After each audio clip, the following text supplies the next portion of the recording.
오늘은 예수 그리스도는 누구신가? 예수 그리스도는 누구신가? 이런 제목으로 말씀을 상고합니다. 골로새서에서 가장 중요한 대목이 바로 오늘 본문이에요. 사도 바울이 왜 골로새 교회에 이 서신을 썼느냐? 바로 예수가 누구신가를 제대로 알리기 위해서 썼어요. 왜냐하면 이단 사상이 들어오고 있기 때문에 예수님을 제대로 알아야 이단 사상을 극복할 수가 있기 때문입니다. 그래서 그리스도론, 이 성경에 보면 이제 그리스도가 누구냐 하는 그리스도론에 대한 말씀 중에 가장 탁월한, 가장 잘 설명한 부분이 이 부분이에요. 그래서 우리 예수 믿는 사람들은 요 본문대로 예수를 믿어야 돼요. 요 본문대로 우리를 구원하실 그리스도라고 우리가 믿어야 됩니다. 지난 시간에도 말씀드렸지만 골로새 교회에는 4가지 이단이 이제 들어오고 있었어요. 헬라 철학이 복음과 섞이고, 또 율법주의, 구약의 율법이 이제 복음과 섞이고, 또 하나는 바로 신비주의, 영지주의자들 중에는 신비주의자들이 있어요. 그 신비주의가 복음에 섞이고, 또 하나가 또 영지주의에는 영과 육이 분리가 되기 때문에 또 그것으로 인해서 이제 육이 방탕하니까 극도로 육을 억제해야 된다 하는 금욕주의가 생겼어요. 이 금욕주의가 복음에 들어와 가지고는 그냥 사람을 꼼짝도 못하게 만드는 이러한 잘못된 이단을 이 복음에서 다 제거해야 된다는 거예요. 그러면 바로 오늘 본문 그대로 우리는 예수님을 그리스도로 믿고 구원받을 수가 있다, 그런 뜻이에요. 그래서 과연 예수는 누구냐? 3가지로 설명하셨어요. 첫째, 15절부터 17절에 보면 창조주이시다. 창조하신 하나님과 예수님은 같은 분이라는 거예요. 이게 파격적인 겁니다. 사람들이 막연하게 보이지 아니하는 신, 그 중에서도 천지를 창조하신 하나님, 바로 이렇게 유일신을 이제 믿는 것이 그래도 신을 믿는 사람들 중에는 가장 그 하나님을 그래도 정통하게 믿는다, 이렇게 생각해요. 근데 그들이 바로 유대인들이에요. 유대인들은 모든 신을 다 배격하고 오직 천지를 창조한 여호와 하나님 한 분밖에 신이 없다 그래요. 그런데 바로 예수님이 분명히 사람이셨고, 분명히 십자가에 죽으셨고, 그랬던 분이 바로 그 창조주 하나님과 동격이고 바로 그분이다 라는 거예요. 이게 신약의 말씀의 핵심이에요. 그래서 유대인들이 예수를 안 믿는 거예요. 저런 이단이 어딨냐? 어떻게 일개 사람이 창조주 하나님하고 같다는 말이냐? 이렇게 단순 논리를 생각하면은 받아들일 수가 없는 거예요. 근데 구약에서 하나님이 내가 창조주다 하고, 바로 내가 이스라엘의 구주다 하고, 그리고 선지서로 넘어와 보니까 바로 하나님 자신이 사람의 구주가 되실 수밖에 없다는 것을 선지자들을 통해 쭉 예언해 놓으셨어요. 그런데 유대인들은 구약 성경에서 바로 창조주, 또 율법을 주셔서 또 이스라엘을 선민을 삼으셔서 그냥 자기들만 사랑하고 축복하는 신으로만 이렇게 고정시켜 놨어요. 구약 성경 전체를 보지 못한 거예요. 구약 성경 전체를 보면 그 창조주 하나님이 이 땅에 메시아로 오신다는 거예요. 그분이 바로 예수 그리스도예요. 그렇기 때문에 가장 성경적인 해석이 바로 예수 그리스도가 창조주시라고 이렇게 구약 성경을 해석하고 푸는 것이 가장 정확한 신론이다, 그 말이에요. 그래서 여기 이렇게 설명하죠. 보이지 아니하는 하나님의 형상이다. 하나님은 어떤 분이냐면 보이지 않아요. 근데 그 하나님이 보인대요. 형상으로 보인대요. 그게 예수라는 거예요. 또 모든 피조물보다 먼저 나신이다 그래서요. 이 세상의 모든 피조물이 예수님보다 더 나중에 나왔다는 거예요. 그러니까 예수님은 이 세상의 어떤 피조물보다도 먼저 계신 분이에요. 먼저 계신 분은 창조자밖에 없어요. 창조자가 다 이 세계를 만들어냈으니까 이 세계의 모든 피조물보다 먼저 계시니 그분은 사람 같지만 근본이 하나님이시다. 창조주시다. 그래서 만물이 그에게서 창조되었다. 아주 확실하게 예수님이 창조자다라고 말씀하고 있어요. 그러면 아니 창세기 1장에 하나님이 태초에 천지를 창조하셨다고 그랬는데 거기 어디 예수가 나오느냐? 바로 요한복음에 보면 태초에 말씀이 계셨다. 그리고 그 말씀이 바로 창조주라는 거예요. 말씀으로 다 창조하셨어요. 그렇죠? 그러니까 하나님이 말씀하셨어요. 뭐라고? 빛이 있으라. 또 하늘이 생겨라. 또 바다가 생겨라. 말씀하시면 그것이 이루어져요. 그러니까 창조주가 말씀으로 세상을 창조했잖아요. 그 말씀이 곧 이 땅에 우리를 구원하러 사람의 모양으로 오신 것이 예수님이란 말이에요. 할렐루야. 이게 구약 성경의 그 예언의 핵심이고 바로 예수님이 오셔서 그 사실을 발표하신 게 복음서고 그것을 깨닫고 바로 이렇게 서신으로 써서 사람들에게 가르쳐 주는 것이 바로 이 사도행전 이후에 이 모든 말씀이 바로 해석서란 말이에요. 그리고 그 예수님은 창조주이실 뿐만 아니라 모든 세계의 주권을 가지고 계신 분이다. 이 만들어진 세상을 친히 다스리는 분이에요.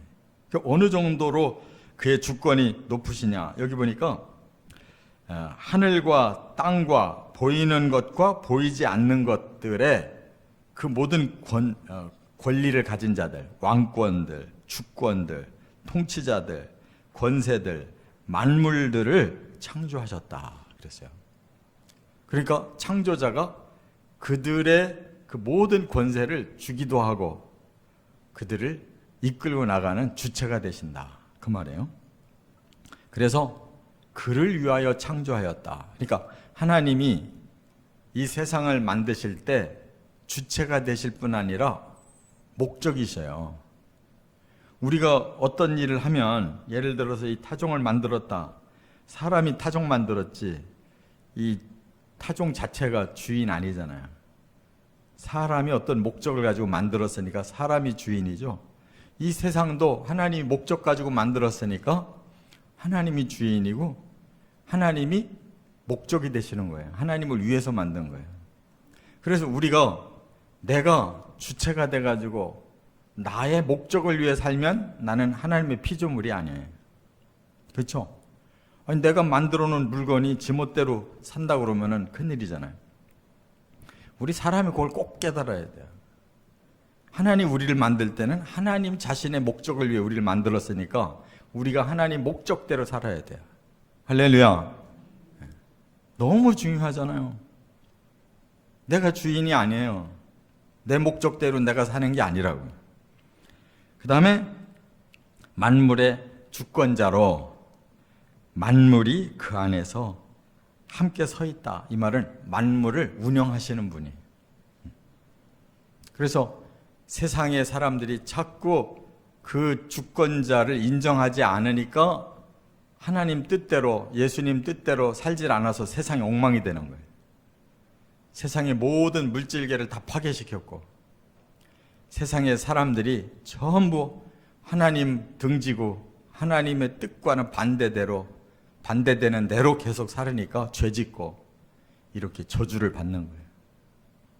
그래서 하나님뿐만 아니라 바로 하나님의 말씀이신 그 예수 그리스도가 우리를 구원하러 오신 그 하나님이시라는 것을 믿고 순종할 때에만 모든 세계 만물이 정상화가 되고 사람이 구원받는다, 그 말입니다.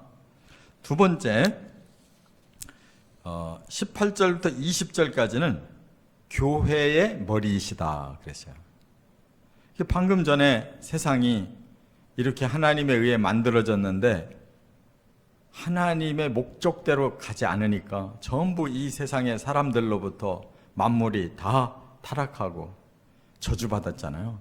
그래서 하나님이 다시 계획을 세운 것이 교회예요. 교회는 뭐냐? 원어가 에클레시아에 불러냄을 받았다.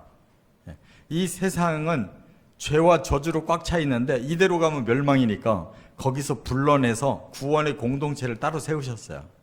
그게 교회예요. 근데 그 교회의 머리시다 그랬어요. 교회의 창시자이며 주권자이고 교회를 친히 이끌어 가시는 주인이세요. 예수님이. 그러면 그 교회는 구원 공동체이기 때문에 그 구원을 주신 근본이 되신대요. 근본이라고 그랬어요. 그것이 뭐냐면 십자가와 부활이다 이렇게 설명했어요. 이 교회는 예수님이 여기 십자가의 피로 화평을 이루셨다 그랬어요. 이 세상은 죄를 졌기 때문에 그 죄값인 저주를 받고 나중에 사탄처럼 영원한 지옥 형벌에 들어가야 돼요. 그런데 예수님이 구원하려고 교회를 세우셨기 때문에 이 교회 안에 들어오면 구원을 받는데 어떻게 해야 받느냐? 예수님이 바로 당신이 죄값을 치렀어요. 피를 흘렸어요. 그랬기 때문에 하나님 앞에서 죄를 사함받고 저주를 풀어요. 그게 십자가와 부활이라는 말이에요. 오늘 본문에도 죽은 자들 가운데서 먼저 나셨고 부활의 주체가 되셨어요. 그렇기 때문에 십자가의 피로는 죄를 없애서 하나님과 우리 사이에 화평한 관계가 됐고 부활의 주체가 되셨기 때문에 예수님의 부활을 믿고 예수님처럼 부활되면 저주도 풀리고 죄가 해결되고 저주가 풀리면 구원을 받은 거예요. 그게 바로 교회 공동체라는 거예요. 할렐루야. 그래서 우리는 지교회일 뿐이에요. 지교회. 이 우주 안에 교회는 하나예요. 구원 공동체는 하나예요. 거기에 머리가 되셔서 주체가 되셔서 이 구원을 이루어 놓으셨고 이 구원 안으로 사람들을 불러서 구원시키는 주체가 예수님이시다. 그 말입니다. 끝으로 세 번째 21절부터 23절에 보면 복음의 주체이시다 그랬어요. 그러면 이 사실을 알려야 될 거 아니에요. 하나님으로서 창조만 하실 뿐만 아니라 교회의 머리로서 구원만 하실 뿐만 아니라 이제는 모든 사람에게 널리 알려가지고 그 구원 안으로 들어오게 해야 되잖아요. 그래서 복음을 주셨다는 거예요. 복음이 뭐예요? 유한겔리온, 아주 좋은 소식이라는 거예요. 지금 죄로 인해 멸망하고 저주받아서 불행하게 사는 사람들에게 널리 전하기 위해 만들어진 게 복음이에요. 좋은 소식이에요. 그 좋은 소식도 바로 예수님이 주인공이시면서 주체가 되셨다 그랬어요. 그래서 이제 그 십자가를 여기서 자세하게 설명해요. 왜 십자가가 있어야 되며 왜 부활이 있어야 되는가를 이 복음에서 설명해 놨어요. 뭐라고 그랬어요? 사람들이 다 하나님의 원수가 되어 있대요. 원수라는 건 뭐예요? 완전히 대적자가 됐다는 거죠. 왜 그래요? 사탄 편에 서서 사탄에게 속아가지고 죄를 짓고 하나님 뜻과는 반대로 계속 사는 거예요. 그게 원수예요. 그래서 악한 행실로 멀리 떠나 마음으로 원수됐다 그랬으니까 사람들의 마음이 문제예요. 사탄에게 속아서 마음이 삐뚤어졌어요. 그러니까 하나님은 선하게 살으라고 그러는데 사람의 마음에는 사탄이 가르쳐 주는 대로 자꾸 악하게 사는 거예요. 왜 악하게 사는 줄 아세요? 악해야 빨리 얻으니까 그런 거예요. 응? 선하게 하면 다 뺏긴다고 생각해요. 그래서 사람들이 도둑질 왜 해요? 선하게 살면 내게 돌아오는 게 없어요. 그러니까 도둑질, 그냥 악한 방법으로 그냥 한꺼번에 취득하는 거예요. 살인 왜 질러요? 왜 그래요? 저 사람 죽여야 내가 대신 얻는다고 생각하는 거예요. 모든 죄가 다 그런 거예요. 다 불의와 악과 더러운 짓을 해야 사람들이 빨리 자기 목적을 얻어낸다고 생각해요. 그게 사탄이 자꾸 가르치는 거예요. 마음에다가. 그 악한 행실을 결국은 저지르게 되는데 그게 뭐예요? 하나님과 원수가 되어 있기 때문에 반대로 마음을 쓰고 살으려고 하니까 행실이 전부 불의하고 악하고 더러운 행실만 남는 거예요. 그것이 우리들의 죄목이에요. 죄목. 하나님 앞에 전부 우리들이 남아있는 것이 이런 죄 저런 죄 저지른 것만 남아있어요. 그러면 지옥 가는 거잖아요. 그래서 예수님이 육체를 죽이셔서 화목제물이 되셨대요. 그 뭐예요? 구약에서도 사람을 구원시키려면 사람의 죄값을 대신 치러야 돼. 그래서 흠없는 제물을 바친 거예요. 짐승들을. 그런데 수없이 짐승이 희생이 돼도 완전한 구원이 이루어질 수가 없잖아요. 그냥 모양일 뿐이지. 그래서 하나님이 친히 화목 제물이 되셨다. 그래서 예수님이 육체를 죽이셨어요. 우리들이 육체가 죽으려면 얼마나 힘들어요. 모든 것이 다 빠져나가야 죽는 건데 모든 고통을 다 겪어서 예수님이 대신 사람의 죄값을 치러내니까 바로 해결이 됐다는 거예요. 그래서 하나님과 우리 사이에 화목제물 때문에 화해가 됐다. 이게 복음이라는 뜻이에요. 그래서 우리는 전에는 아주 더러운 자들이 지금은 거룩한 자고, 전에는 아주 흠만 가득하던 자들인데 이제는 의로운 자가 되고, 전에는 아주 악한 짓만 해서 책망받을 짓만 했는데 지금은 선한 자로 바뀌어졌다. 우리는 신분상 의롭고 선하고 거룩한 자가 된 줄로 믿으시기 바랍니다. 돼 가고 있지만 하나님이 선포하셨어요. 미리 십자가만 믿고 부활만 믿으면 너희들은 그냥 의로운 자다라고 하나님이 인정해 주셨단 말이에요. 그래서 우리는 믿음만 갖고 흔들리지만 않으면, 이 구원의 소망을 계속 품기만 하면 구원받는다. 이것이 복음이에요. 이 복음을 천하 만민에게 전파하셨대요. 그러니까 이 복음을 들은 사람이 그대로만 순종하면 다 구원받고 거절하면 구원 못 받는 거예요. 이 복음이 기회입니다. 그리고 바울이 내가 바로 그 복음의 일꾼이다. 그래서 지금 모든 믿지 않는 세계를 다 사도 바울이 제일 먼저 선교사가 돼가지고 이 골로새까지 이 복음을 전했다 그 말이에요. 그것이 2000년 동안 우리들에게까지 왔다 그 말이에요. 우리는 복음 때문에 구원받는 거예요. 그렇지 않으면 그 사실을 몰라요. 누가 창조했는지, 누가 구원 공동체의 주인이신지 몰라요. 이 복음을 이제 우리는 듣고 아는 거예요. 이렇게 예수님이 누구냐? 창조주시고, 예수님이 누구냐? 교회 구원 공동체의 주체가 되시고, 예수님이 누구냐? 바로 그 복음의 주인공으로 우리들을 구원시켜 주시는 주체다. 이게 성경의 핵심 중에 핵심이에요. 창세기부터 계시록까지 다른 건 다 몰라도 오늘 요 본문만 알면 구원받는 거예요. 할렐루야. 그래서 그 창조가 계시록에 완성된 그 말씀이 나오잖아요. 예수님은 그렇게 완성을 시켜 가시는 거예요. 확실한 믿음으로 반드시 구원받으시고 계시록 21장, 22장의 세계에 들어가시기를 주의 이름으로 축원합니다.